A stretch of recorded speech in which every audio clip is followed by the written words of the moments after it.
सौभाग्य उन प्राणियों का जो अपने केवल रोग के लिए ही यहाँ आते कटवाने के लिए। अब रोग तो भगवान के आगे कुछ है ही वस्तु नहीं, 2 मिनट में ठीक करें ये सारे संसार के रचनहार 1 मिनट में। जब गोरखनाथ जैसे मुर्दे जिंदा कर सकते हैं, ये क्या नहीं कर सकता? एक सोचने की बात है, ये समझ सकती है, 1 सेकंड में सब कुछ कर सकता है, लेकिन हमारा विश्वास दृढ़ नहीं होता।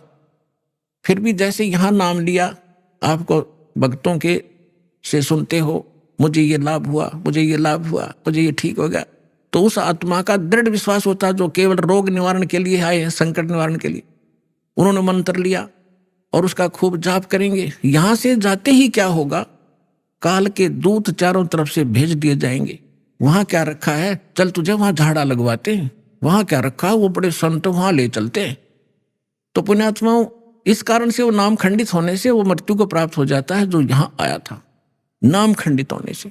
अब फिर भी उसको इतना लाभ मिलेगा, क्योंकि वहां तो लाभ होना नहीं था, वो तो नाश कर दिया, उसके भक्ति पर नाश कर दी और आगे कुछ मिलना ही नहीं था, वहां धक्के खा ही रहे थे हम।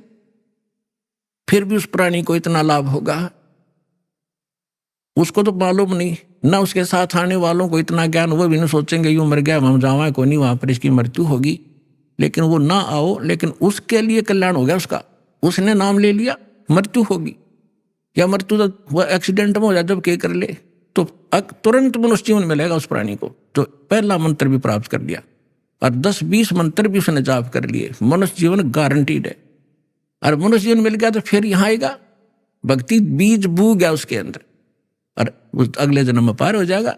ये तो असंग जन्म हो गया, मृत्यु और जन्म त्याग ने। तो पुण्यात्माओं, दृढ़ रहोगे तो रोग भी कटेगा, ऐसा जीवन में मोक्ष होगा। और कारण यह है कि अभी हमारी संख्या कम है, काल से प्रेरित, अज्ञान से प्रेरित जनता घनी है, वो आपके नामों को खंडित करवाए बिना छोड़ती नहीं। लेकिन फिर भी दास की कोशिश है कि ज्ञान इतना दृढ़ कर दूं आपको कि डगमग ना हो सको, तो जल्दी काम बन जाएगा।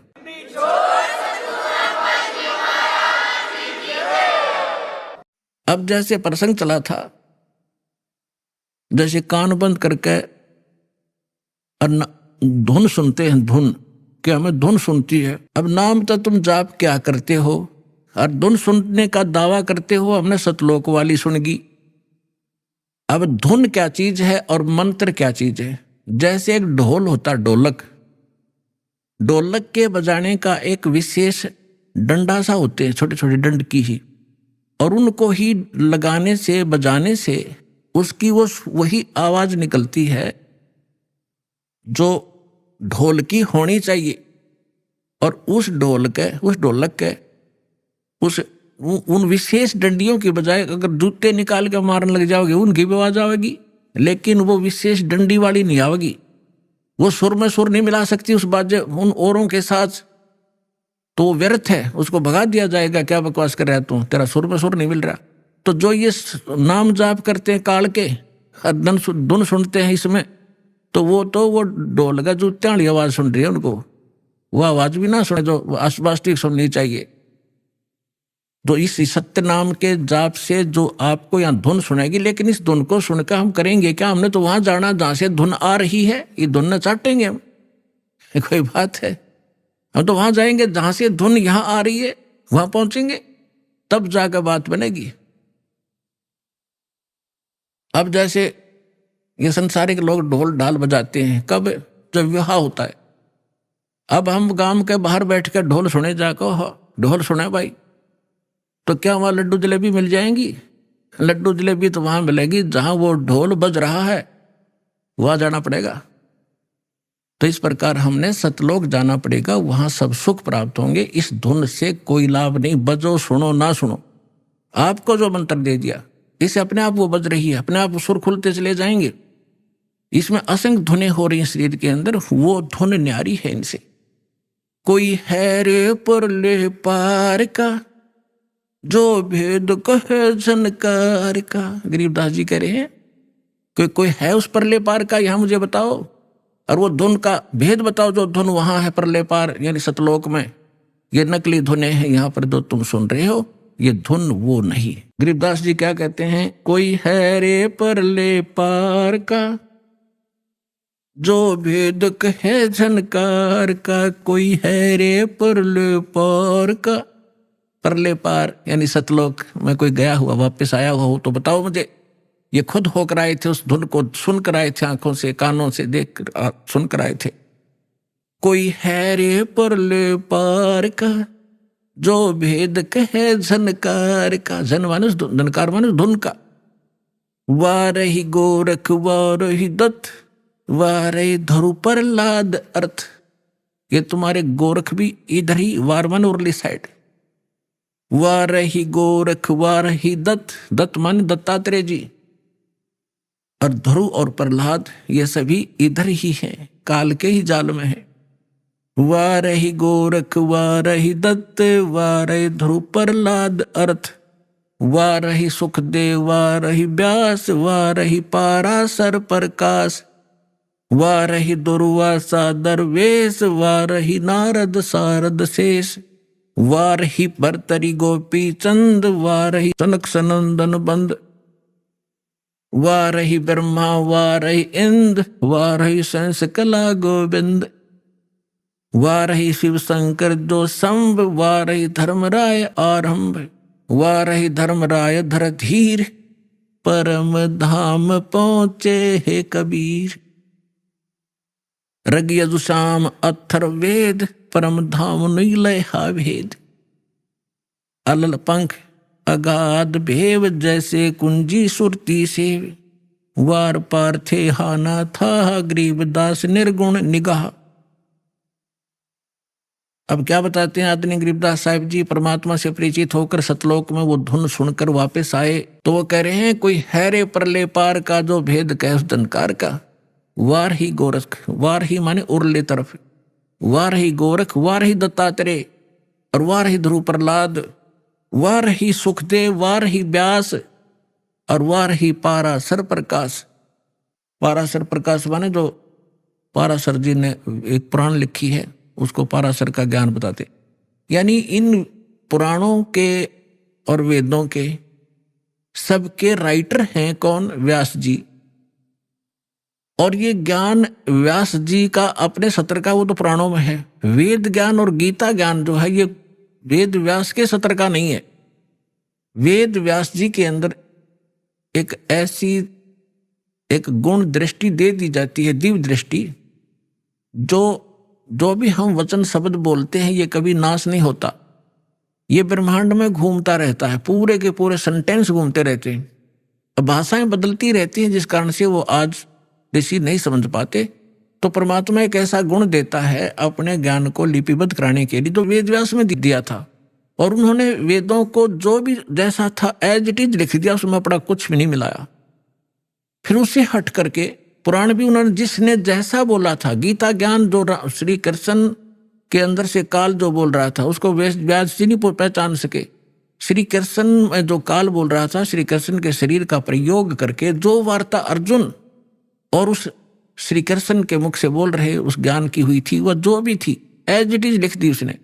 जो संजय ने बोला, धृतराष्ट्र ने बोला, फलाने ने बोला, वो सारा कुछ लिख दिया। इसमें इसका अपना कोई रोल नहीं।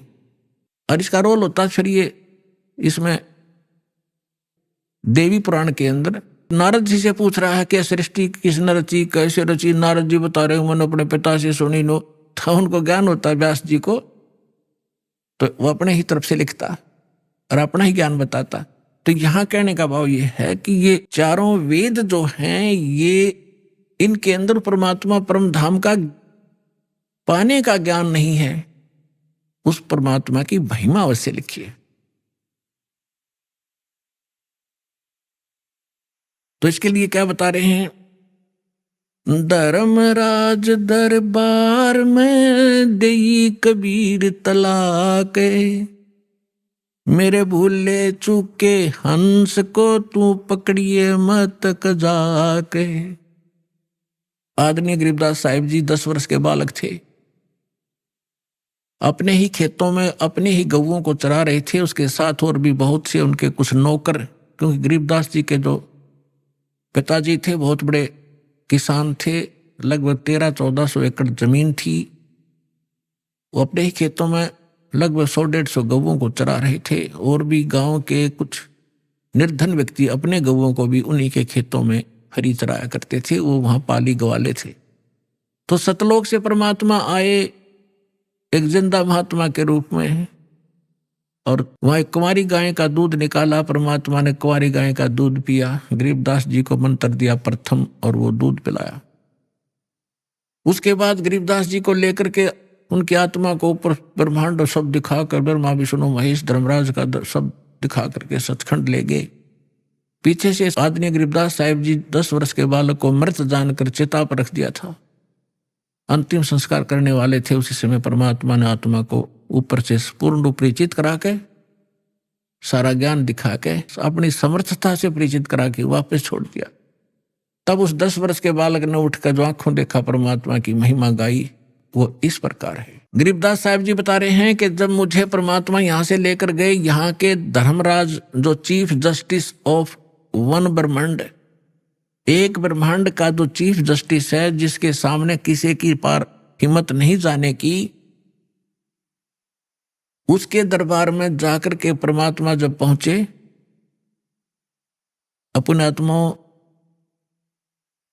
आप जी तो अभी बालक हो जाते मार्ग के, आपने तो अटपट सुन रखी है नकली संतों की, और अब आपको ज्ञान सुन पता चलेगा।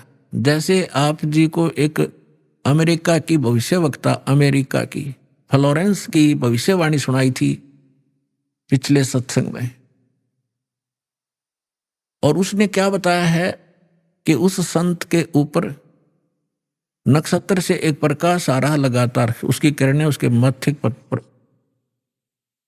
निरंतर बरस रही है।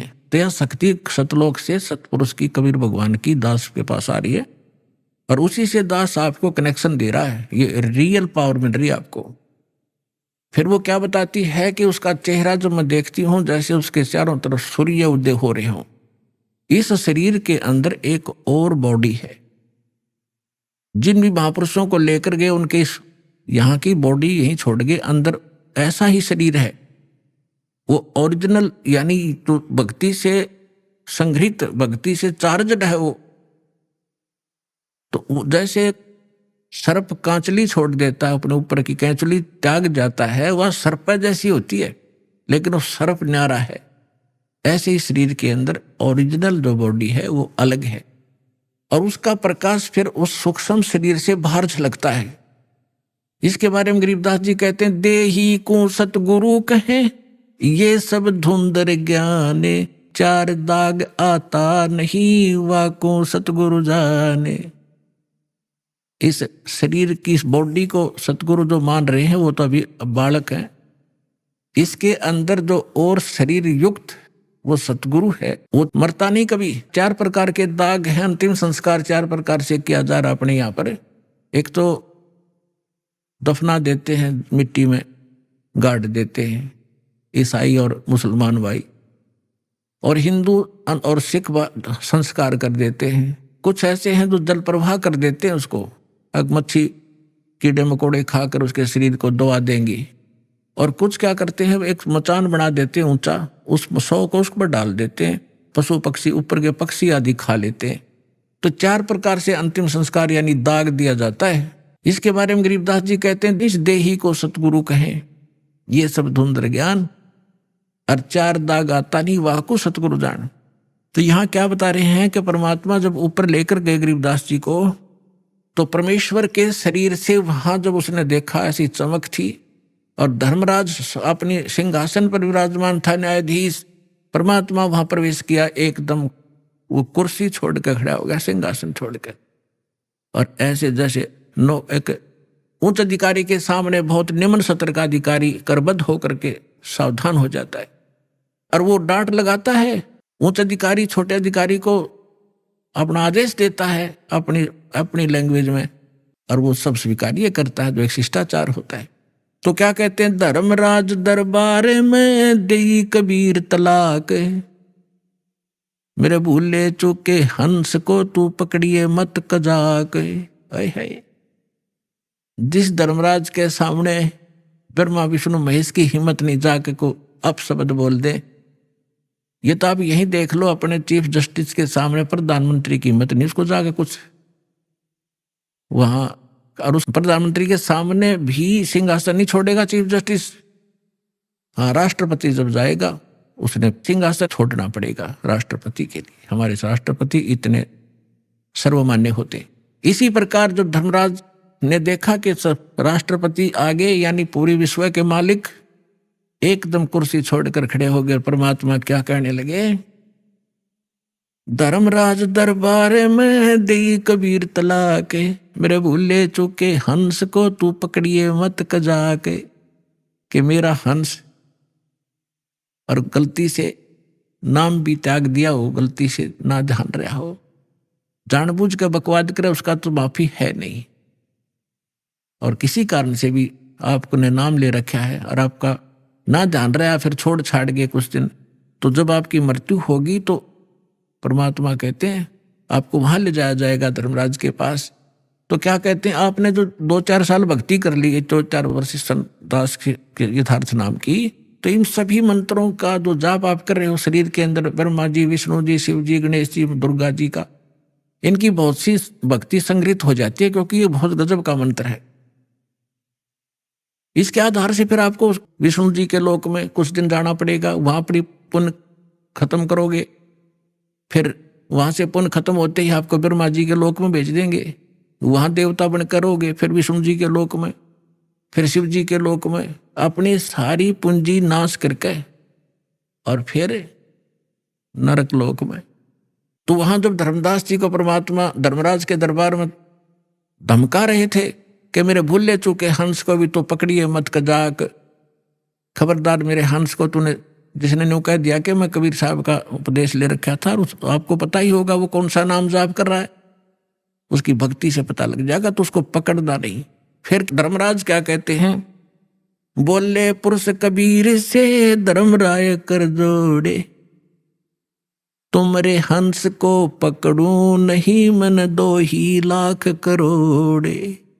बोला जी आपके हंस न मैं नहीं पकड़ सकता, मैंने दोहाई है, लाख करोड़ दोहाई।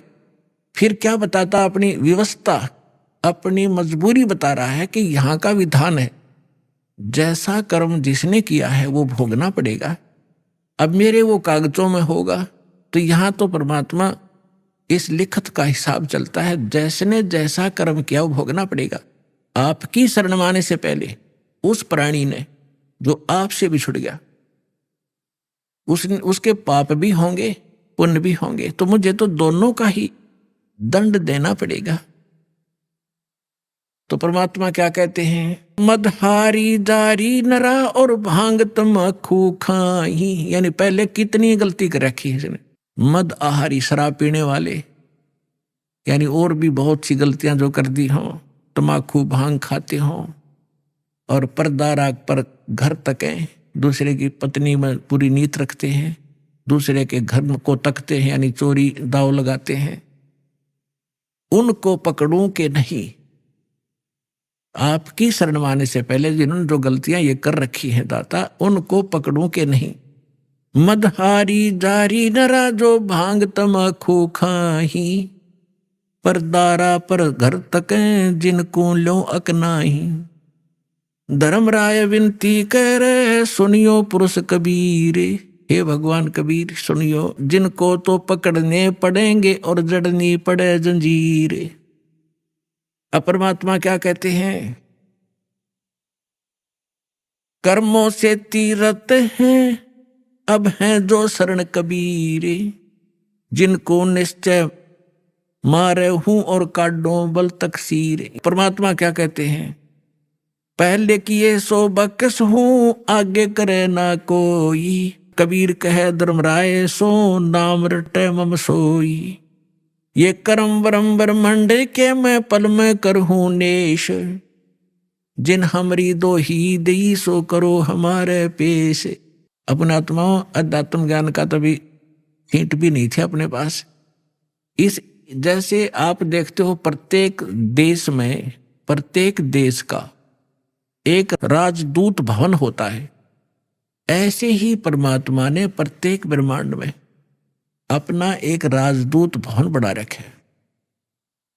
और जो यहाँ ऐसा कहता है कि मैं तो ऐसे ऐसे भगवान कबीर साहब का भक्त हूँ और मैंने, आप मेरा निर्णय, मेरा कोई अकाउंट नहीं कर सकते, तो परमात्मा कहते हैं कर्म भ्रम ब्रह्मंड के मैं पल में कर हूं नेस, 1 मिनट में नष्ट कर दूंगा तेरे, तूने ये बकवास जो इस जीव से करवा रखी है, तूने करवाए सारे उल्टे कर्म इससे, अज्ञान भर के इसके अंदर। और जिसने मेरा नाम लिया, मेरी दुहाई दी के इस हृदय से जो पुकारेगा, वहां के मैं तो भगवान कबीर साहब का शिष्य था, उनका बच्चा हूं, आप मुझे कैसे ले आई यहाँ पर।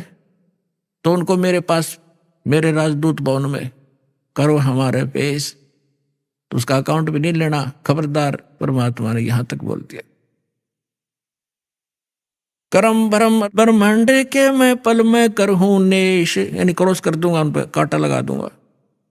जिन हमरी दो ही दई सो करो हमारे पेश। कहां तक इन परमात्मा गारंटी ले रहे हैं, शिव मंडल ब्रह्मापुरी तो विष्णु लोक में हो, हमरे गुण भूले नहीं तो आण छुटाऊं तो।